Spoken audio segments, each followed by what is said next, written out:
Shalom saudara terkasih dalam Tuhan Yesus Kristus. Jumpa lagi untuk membahas seri ke-24, penggalian surat Kolose. Dari Kolose pasal 3 ayat 9 hingga ayat 11 yang demikian bunyinya.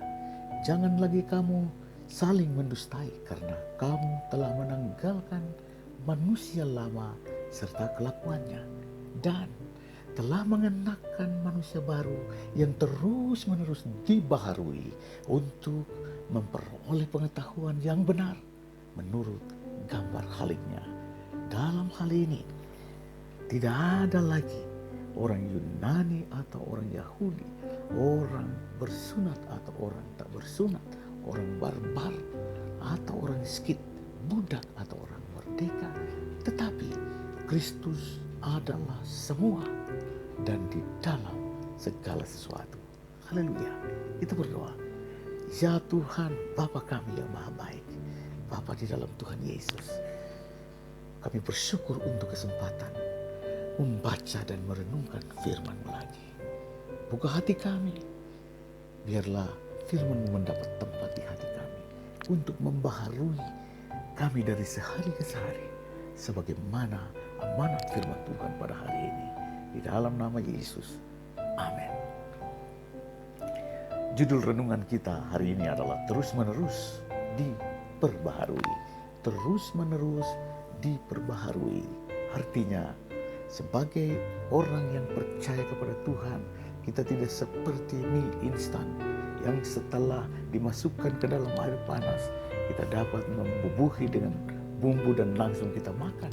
Tetapi proses kehidupan Kristiani kita terlihat, tergambar, terbuktikan dengan adanya pembaharuan yang terus-menerus terjadi di dalam kehidupan kita.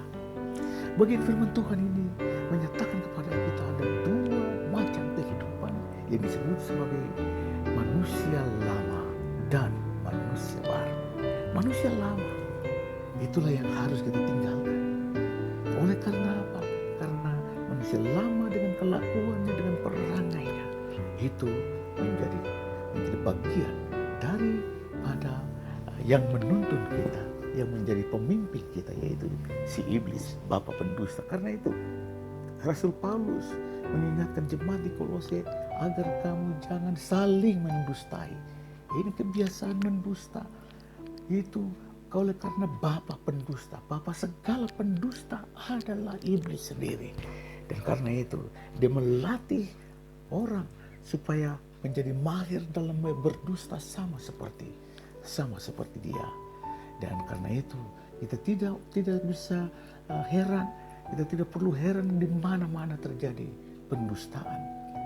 Di dalam rumah tangga terjadi dusta, di dalam kehidupan bermasyarakat terjadi dusta, dalam kehidupan sosial, dalam kehidupan berbangsa bernegara kita ada banyak pendusta yang terjadi, sehingga terjadilah kebocoran, dana miliaran bisa bocor, bisa hilang oleh karena banyak pendusta yang tidak membaharui kehidupannya, hidup dalam manusia lamanya.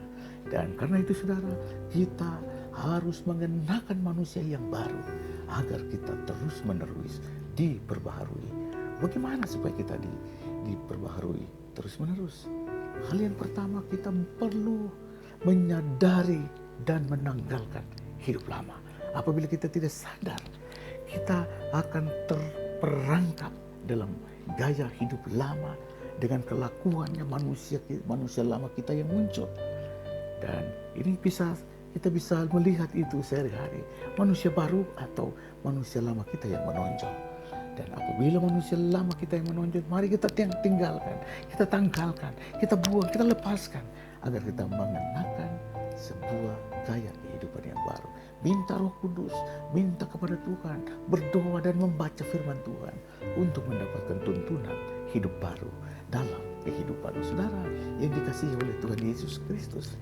Kita dituntun supaya kita mengenakan manusia baru kita terus-menerus. Dan kita harus terus-menerus diperbaharui. Untuk terus-menerus diperbaharui, kita selain menyadari kehidupan lama, kita juga harus berjuang untuk hidup kita dari sehari ke sehari diubahkan. Artinya kita perlu diproses. Bagaimana kita diproses? Melalui firman Tuhan, melalui bersaat teduh, melalui doa kita kepada Tuhan. Kita menjaga hubungan kita kepada Tuhan, supaya melalui tuntunannya, melalui firman-Nya, kita akan dituntun. Karena apa? Firman Tuhan dalam ayat ke-10 mengatakan bahwa jika kita mengenakan manusia baru terus-menerus, kita akan diperbaharui untuk apa? Untuk memperoleh pengetahuan yang benar. Kalau pengetahuan kita salah, kita tidak sampai kepada tujuan untuk menjadi serupa dengan gambar khalik kita. Kita tidak menjadi serupa dengan Kristus, tetapi justru kita serupa dengan dunia ini. Dan untuk itu, saudaraku, kita perlu hal yang ketiga, kita harus dibaharui dan kita membuktikan pembaharuan kita dengan membawa sebuah gaya kehidupan yang baru, menyatakan hidup baru dalam kesatuan dan persekutuan di dalam tubuh Kristus. Itulah yang ketiga, kita hidup di dalam persatuan. Tidak ada lagi orang Yunani atau orang Yahudi, orang Papua atau orang non-Papua, atau apapun, siapapun kita. Tidak ada lagi yang membuat kita ada dalam sekat-sekat.